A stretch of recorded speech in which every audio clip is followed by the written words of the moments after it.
So, Shivani, I am excited to talk today.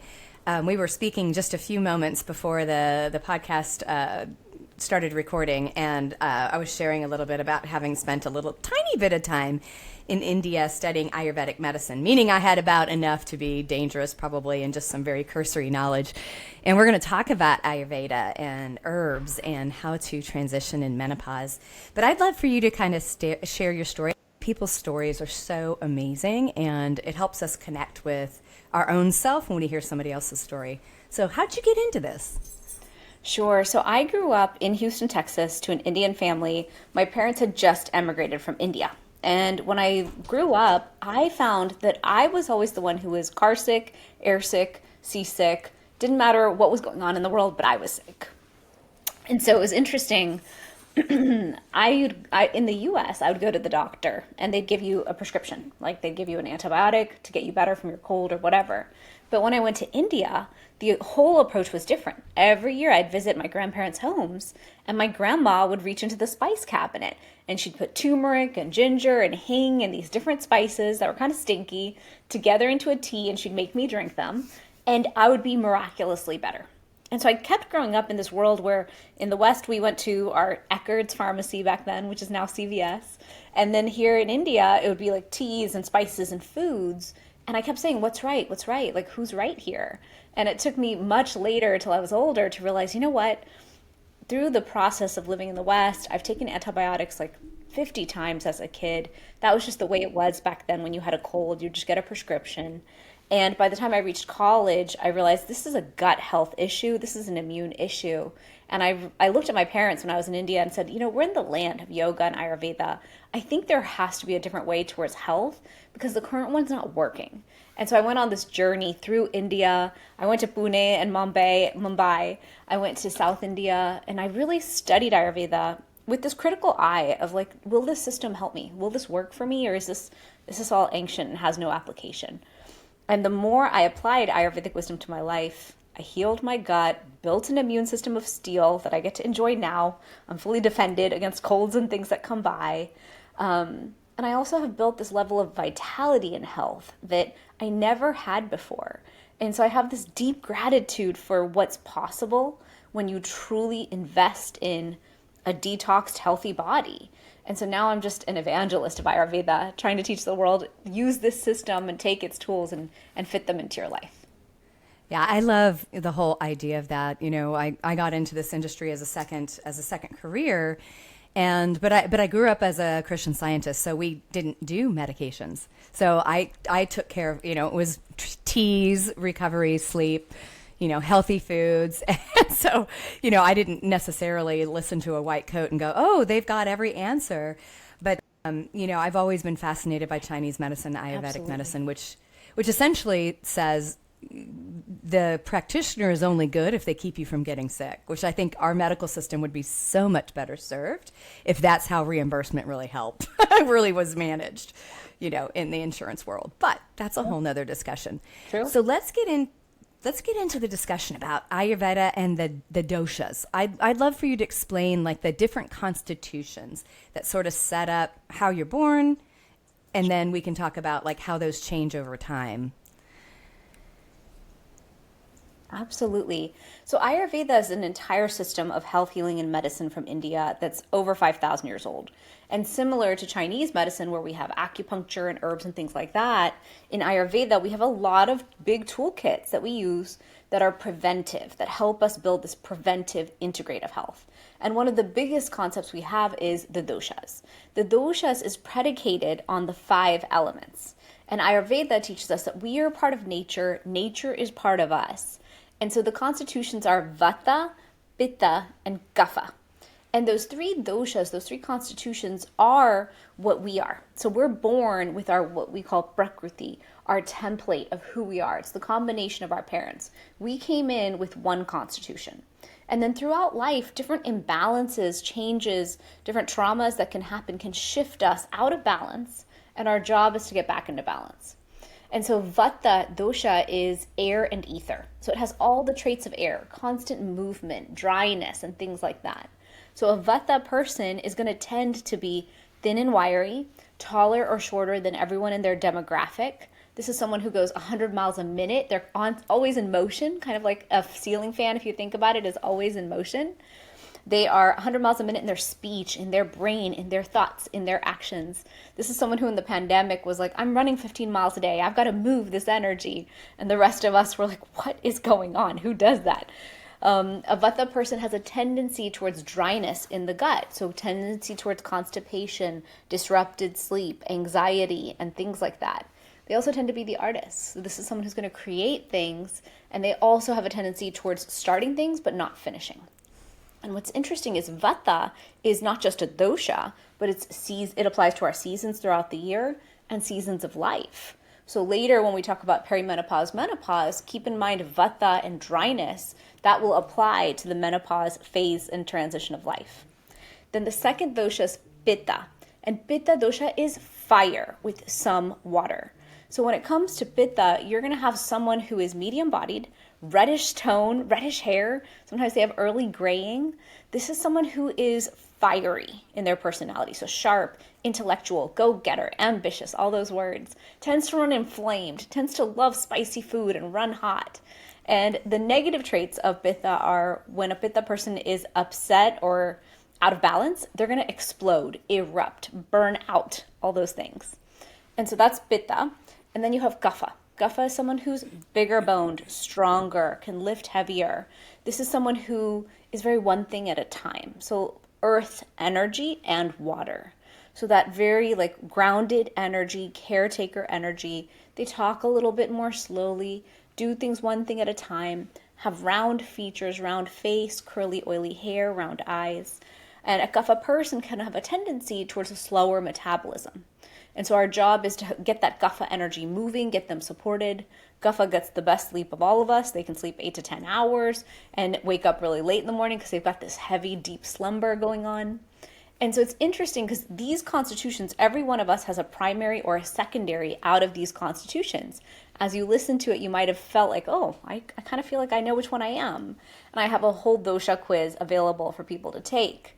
And what happens is as women, as we go through our different transitions in our health and our lives, it's important to know your dosha because that'll customize your approach to how you deal with each decade of life coming forward.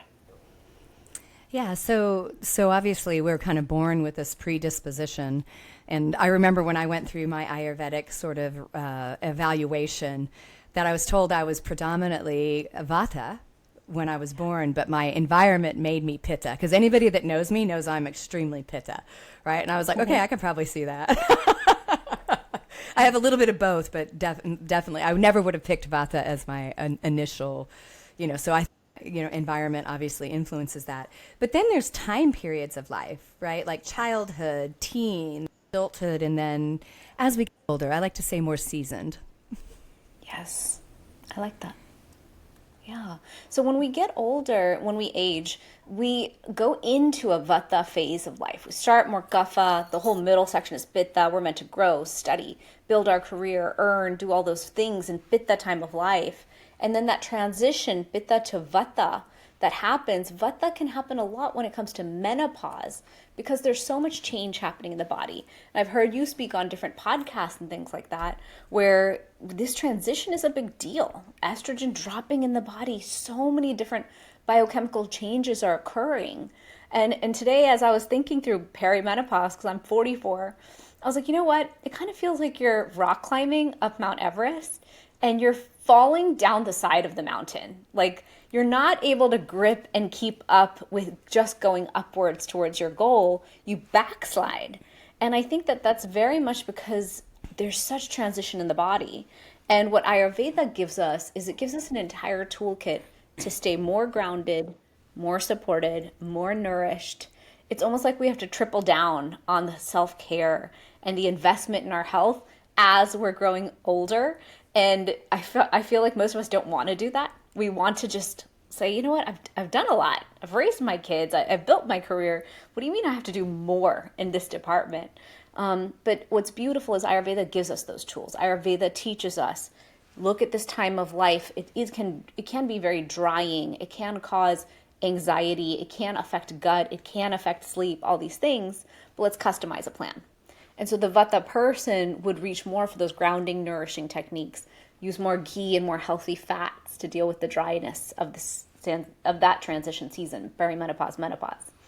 Someone who's more Pitta, that person's going to have symptoms like hot flashes, night sweats, overheating in general, rage, frustration, irritation, getting hangry, like a lot of different Pitta symptoms. I'm a Pitta.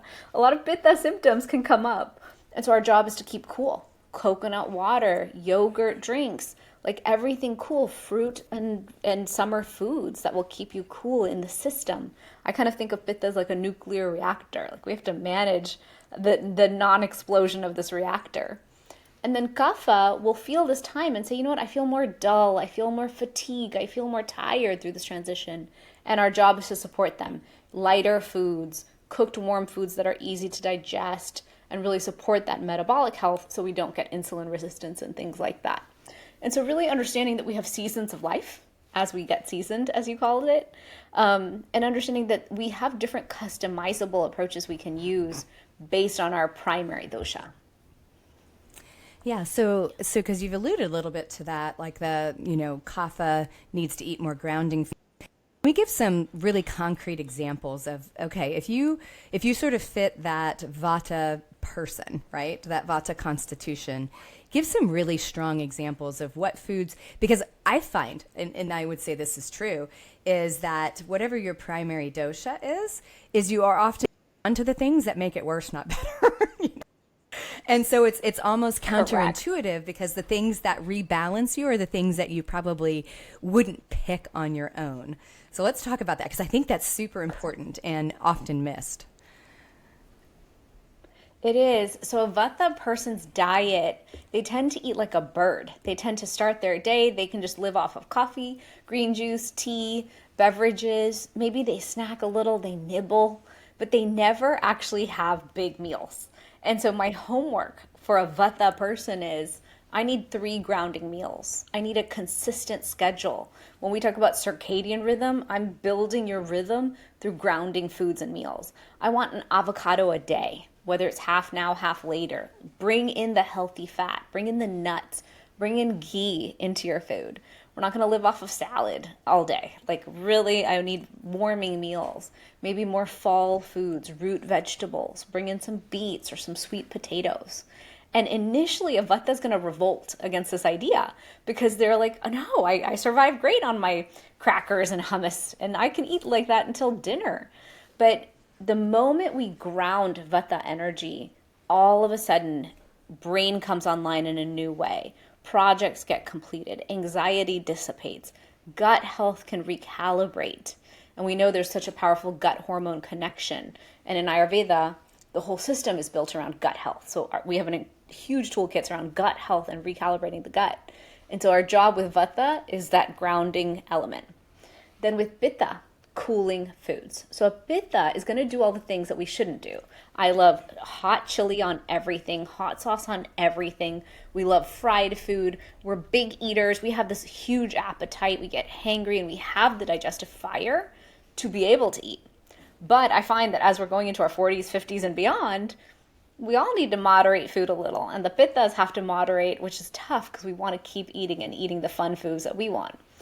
So our job is to build very consistent schedules with food, which we would already have, but bring in the cooling elements. Where are we going to create wholeness? Maybe it's Greek yogurt. Maybe it's berries. Berries are cooling. Watermelon. Coconut water is a big one. So anything that'll cool the system. Peppermint tea. In Ayurveda, we have so many herbs and spices that are cooling. You can have shatavari, which is amazing for menopause, and it's cooling. And I put it into a tea that I designed because I thought, I need cooling support with tulsi and shatavari. Let me build this for everyone else in a way that they can take it. And then finally, you've got Kapha. Kapha needs to eat warm cooked meals. A lot of times in modern day times, we are talking about what's healthy, forgetting to customize that for the person. And so you might be eating salads thinking that's better, but the slower digestive system can't process that well. So 3 small cooked meals per day, and then really focusing on movement first. With Kapha, we want to move their energy first thing in the morning, and then recognize that a Kapha person, once they sit down in the evening, they're done. And that's okay. But get all their activity in before that. Yeah, I think it's so interesting because if you were to ask me the foods I want to eat, it's salads and then spicy stuff on top of it. Like and if it's and my dying meal will be queso for sure is going to be one of them. You know what I mean? So it's like, oh, okay, Me yeah, too. yeah, With hot sauce on it.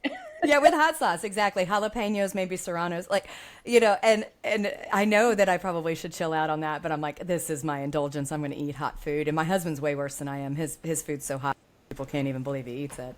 So so I think it's probably everybody's listening to this going, wow, okay, yeah, I'm probably eating foods that exacerbate my problems rather than improve my health. All right, so we talked a little bit about obviously how to eat, how to bring in the lifestyle pieces. Let's talk a little bit about herbs, because obviously you are a supplement manufacturer. You make some very beautiful combinations of herbal ingredients that help in a variety of things. So what do you think are the important herbs and nutrients needed for women in this sort of perimenopause, menopausal time period? Sure. So in Ayurveda, we have a lot of herbs and spices, and I call them the super spices because here in the West, we think of superfoods and we put superfoods into our lives, but a lot of the benefits that we're looking for in those superfoods are anti-inflammatory and antioxidant. And the spice cabinet can do that for you as well. And while many of us are trying to eat so healthy and clean and lean, spices are an easy way to bring flavor back in and make things more interesting. So my favorite spice out of every spice on earth is turmeric, because my entire PhD dissertation was on turmeric. So I'm pretty obsessed with that one. I'm always impressed, even now, by the applications of turmeric. Turmeric is not just anti-inflammatory and antioxidant. It's antiviral, antibacterial, antifungal. It's anti-aging, anti-obesity. It's like the most beautiful janitor that comes in and cleans house and gets rid of the cells that don't belong, that accumulate in our systems. It supports mitochondrial health. It functions on the same pathways as metformin. We know it's beneficial for the liver, very powerfully beneficial for brain health and neuroinflammation. So anytime there's inflammation in the body, turmeric can help. And so I always think of turmeric first because it's so multimodal and like the applications of it are so far reaching. So turmeric first, because also most of us are so inflamed. And one of my theories is as we're going through the decades of life, that chronic low-grade persistent inflammation that we're carrying is why we're so symptomatic as we're dealing with each decade's new list of symptoms that we're dealing with. I think perimenopause is tougher because we're inflamed. Inflammation's affecting gut. That's what's impacting our hormones. And so as we're struggling with everything, if we went to a root cause, address inflammation first model, I think we'd get everything to quiet down, and then the body has more potential to heal itself. So I always recommend turmeric first. My next favorite for this time period, perimenopause and menopause, is shatavari. Shatavari is an adaptogenic herb from Ayurveda. It has a cooling effect. We call it a rasayana because it's so rejuvenative to the whole body. It's specifically beneficial to female reproductive organs. So it helps to cool down all the effects and the different issues that we deal with in this phase, in perimenopause, menopause, in this transition time. So shatavari is very beneficial and it's helpful for libido as well. Then we have spices like tulsi, holy basil. And a lot of people take holy basil and consume it in tea form and things like that. I took 3 types of tulsi and I put it into my menopause support tea because I thought, you know what? I need every herb I can get that's going to cool, calm, and support the system through this time. And what's cool about adaptogens from Ayurveda is if we're stressed and anxious, they calm us down. If we're depressed and having the blues, they lift us up. So they function like this internal thermostat that's going to naturally give us exactly what we need based on the day and time you're dealing with, which I think is phenomenal because I think this time period can be so challenging with the ups and the downs of it. If something's self-regulating us, I think that's very, very powerful. And then my next 2 favorites are Brahmi and Ashwagandha. I put those into my unwind and my deep sleep tea because I needed this support to cool down the jets at the end of the workday, calm the system down, and especially calm down the mind and system for bedtime. Oftentimes we're in this dysregulated state. Nervous system is out of whack. We're in overdrive. And so I know for myself and many of the women around me, we need something that'll help cue the body to kind of downshift and relax and unwind towards the end of the day. And then, of course, Ayurveda would bring in a lot of lifestyle practices around that as well. But those are some of those key herbs that we would use to help support the body through this transition, because they have cooling effects, adaptogenic effects, nervous system effects. When we talk about cortisol and hormone, a lot of these adaptogens can really help us in self-regulating during this time. Absolutely. All of the things that you talked about, I absolutely adore. I use in some of my products as well, and I've used for forever. Like, I've been on turmeric. Oh my gosh, I don't even know how long, and it's interesting because in American food culture, we don't use that many spices. Like, if you were looking at traditional American foods, it's like pepper and salt, maybe a little bit of like who knows what, but it really is interesting, because if you look at whether it's Ayurveda or even Chinese medicine, there's such a wide variety of the flavor, different spices, and they often always appear in the meals together too. Like you have a little bit of all those different tastes. Now, help explain to my listeners, like some of the adaptogenic herbs you have to get in tea form or in supplemental form, but there's also a way of looking at it with cooking. So even if somebody was using turmeric, I would still add supplemental turmeric to it.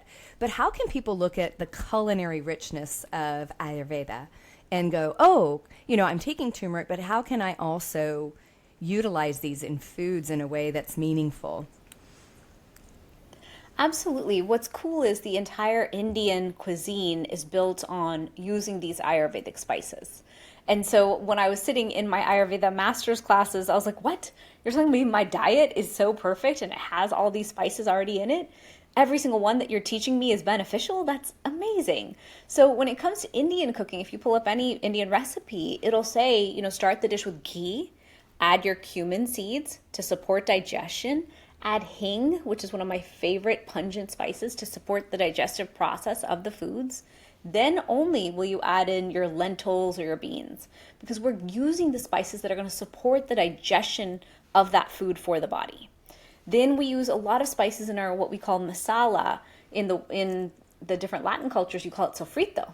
I'm from Texas, so I know that they have something very similar to us, where they'll take oil, cook their seeds, like cumin seeds, cook their garlic, onion, ginger, tomatoes, and then at that point we add a lot of spices in. We add a lot of coriander, which is cilantro seed that we grind up, red chili powder.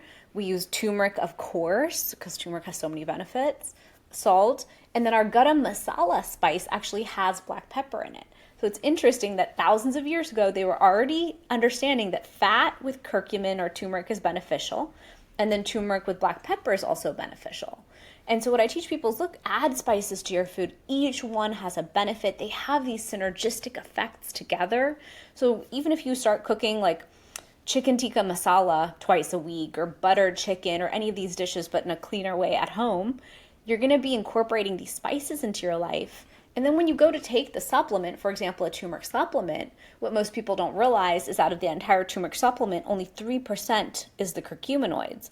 Of those 3 curcuminoids, the 1 curcumin is the most effective at reducing inflammation. So yes, putting it in our food is great, but most of us are so inflamed that taking a turmeric supplement that's well built and well developed and potent will significantly drive down inflammation. But both are beneficial. So doing both is very good. Yeah, I think I'm glad you brought up that point, that definitely adding it to the diet is valuable, but you really need that concentration of the curcuminoids to get the real therapeutic effect. I mean, I know for me, if I forget it for a couple days, I've got like the thumb, the mousing thumb, the triggered thumb, and that's my barometer. I'm like, okay, have I been forgetting my turmeric, because now my thumb is sore, right? And so it's so very evident. Achy in my body, or my workouts, I won't recover as fast if I don't take my turmeric. So I'm very reliant on it. And then I also use it for my immune system, because my kids will bring home colds and I don't want them. So I'll use it as my immune support if I'm going to traveling for business. I use it for a lot of applications. Absolutely. And like you said, it's also antibacterial, antiviral, antifungal, and it helps even blood sugar regulation. It's such a great herb and such a great supplement. So tell me this. So if someone was entering into menopause, and we know that this is sort of a vata time period, right? Vata, and we get more airy, we get more, let's say there's wisdom in that as well. What are some of the other lifestyle things? Because we didn't talk about this, but I'd love to talk about it. If this is a more airy, more ethereal time period, what other lifestyle things outside of the diet would also be advantageous for women looking at it from an Ayurveda lens? What things should women also concentrate on, like exercise and activity and their lifestyle pieces? Sure. So Ayurveda looks at menopause as this transition. We're transitioning out of our fertile period, and we're able to take that fertility piece of our life and apply it into new things, whether it's new projects, new endeavors, our art, whatever we've not been doing that we want to get into, we can take that energy force and move it towards something else. So that's the first thing, is like this acknowledgement of, I have some more time. Where can I put that time into something that really feeds and nourishes me? And then the next piece is, where can I bring in self-care in such a powerful way that I'm consistently nourishing myself during this time? So in Ayurveda, certain self-care rituals, we teach actually something called dinacharya, the daily self-care rituals that we're meant to do every single day that keep us detoxed, healthy, and supported. So we teach different things like tongue scraping, oil pulling, abhyang massage. And so when we talk about vata and dryness, a lot of times we're dealing with a lot of dryness in the system in this time period. Abhyang massage means taking any food grade organic oil and setting up a nightly ritual where we sit and really gift that oil to the body. Massage the body from the feet up to the neck. And then if you'd like, you can also do a head oil massage to get your hair thick and healthy and nourished again. And we have a lot of medicated oils in Ayurveda that use some of these herbs that we were talking about. But you can also take any oil, like coconut oil, sesame oil, any organic food grade oil, and really gift it to the body. So you're delivering it to the joints, you're gifting it to your skin, and keeping that skin supple and young and healthy and vibrant. Because so many of the symptoms we're dealing with in these times are drying. So to gift ourselves oil, and to gift ourselves even the foods that are rejuvenative, like ghee, soaked almonds, dates, a lot of these superfoods from Ayurveda can help rebuild that ojas, or what we call that vitality and energy that we're losing over time. I heard you on a podcast share that our mitochondria production slows down as we age. And I thought, oh my gosh, this is so unfair. And then I thought, okay, well, what would you do to counterbalance that? You would have to build your own energy center within. You'd have to support gut digestive fire to be strong. You'd have to support your vitality. And you'd get there by reaching for these very nourishing foods, what we call superfoods in Ayurveda, that build vitality. I think, it's especially when we're in that sort of pitta time period, we often do everything at high levels.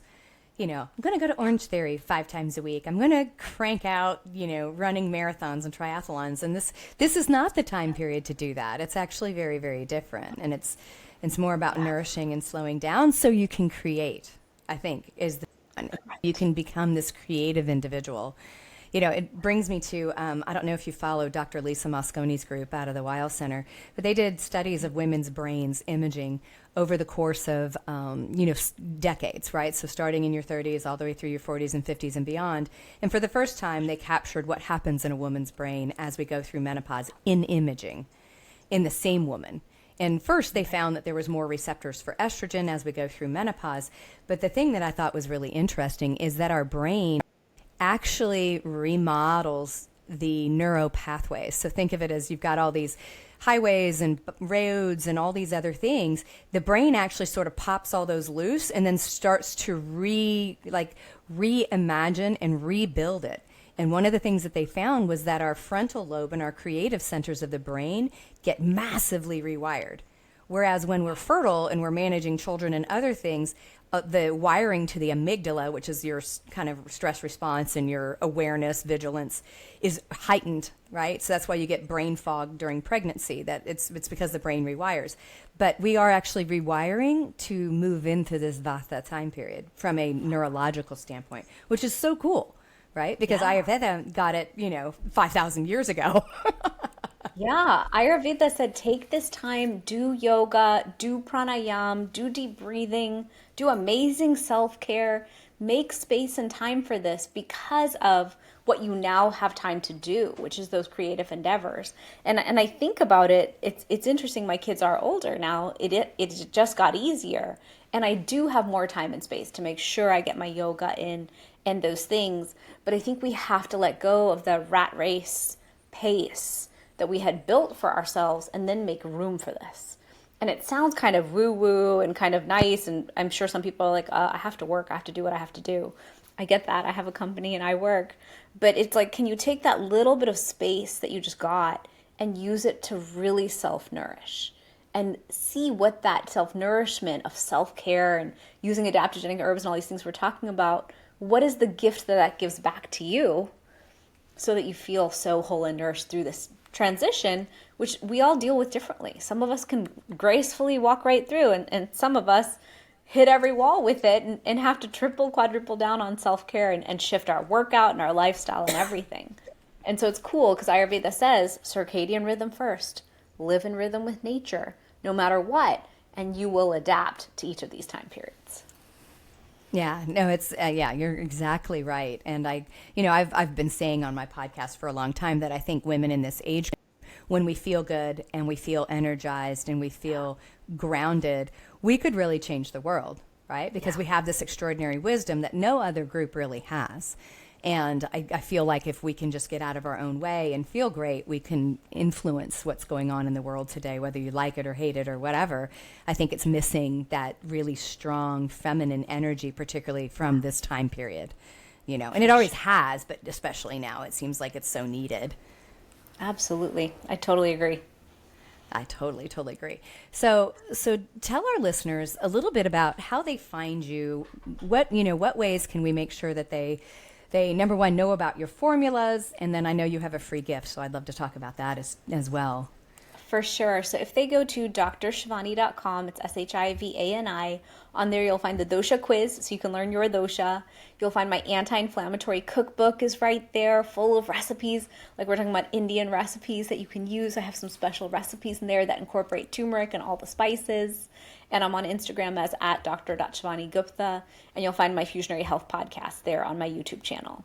And then the supplement company is called Fusionary Formulas, Fusionary. So that website is fusionaryformulas.com. And we made a special code, Menopause, for your listeners. We'll give them 15% off on their turmeric and spices and teas. That's awesome. So it has been just such a joy to talk to you. I don't get to talk like I said, extremely limited, but somewhat, available, experience in Ayurveda and my experience in India. And it's, I wish that more Americans knew about this system and how to look at it. One last kind of thought, I think a lot of times, it doesn't get the same market penetration or understanding because the foods are different, right? Depending on where you are, your culinary history is based on the experience and the foods that were available to your people. But those same principles could play out in Mexican food, in Italian food, the things that Americans like to believe are American foods. I'm air quoting for anybody that's not watching me on YouTube. So I think the other thing, like looking at the cookbook, if you're like, I'm not a real adventurous eater, there's still a lot you can learn from using these herbs in a therapeutic way. And still cook foods that feel more normal to you. And I'm air quoting normal. But, I like it. Do you hear that from people as well? Yeah, I mean, most people think of these spices as foods you'll get these spices in Thai food, Chinese food, Indian food, but you can incorporate more of them into your Mexican food and into even Italian food, into these different cultures. And so really it's about opening up your palate, opening up how often you incorporate these foods into your life. a lot of us get very mono focused in our diets, even I myself. And I have to remind myself we have to keep opening up into the seasonal foods, nutrient density, nutrient variety. And so one fun way to do that is bring in these different cultures of food so you get exposure to these spices. Yeah. So for everybody that's like, well, I don't know if I need the cookbook, like go get the cookbook, because you could be a more adventurous eater if you aren't. Even if those in your family aren't an adventurous eater, you could make it for yourself too. And so we'll make sure that we have all of those links in the show notes, so you'll be able to go to them from the show notes and click through and find Dr. Shivani's formulas and cookbook. And I've had so much fun having this conversation. I really have. Awesome. Well, thank you for having me. Yes, thank you for being here. Thank you everyone for listening to Menopause Mastery. We'll be back with you next week. And if this was a meaningful podcast, share it with a friend. All right, so together we rise.